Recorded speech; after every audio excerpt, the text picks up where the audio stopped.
మకర రాశి వాళ్ళకి ముఖ్యమైన అంశాలలో అంటే ఏదన్నా మీ పూర్వపు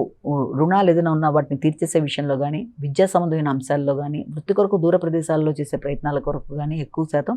కృషి చేస్తారు. అలాగే శత్రువుల మీద విజయాన్ని సాధించడానికి అధికంగా ప్రయత్నం చేస్తారు. అంటే ప్రత్యర్థుల మీద విజయం సాధించడానికి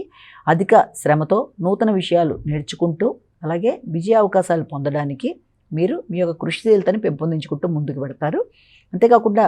వ్యక్తులు అంటే ముఖ్యంగా మీ యొక్క భాగస్వామికి సంబంధించిన వ్యక్తుల యొక్క విషయంలో కానీ, మీకు సహకరించే వ్యక్తులు ఎవరైనా ఉన్నా కూడా వారి యొక్క సహకారంతో వీలైనంత వరకు మీరు మీ కొత్త ఆలోచనలతో అంటే మీ యొక్క నిత్య జీవితంలో మీ హాబీస్లో ఏదైనా కొత్త హాబీస్ తీసుకోవడం, అవి ఆధ్యాత్మికతకు సంబంధించిన ఆలోచనలు లాంటివి అవ్వడం, వాటికి సంబంధించిన ట్రెడిషనల్ విషయాలు నేర్చుకుంటూ ముందుకు వెళ్ళడం, దానికి సంబంధించిన ప్రయాణాలు ఎక్కువ శాతం అంటే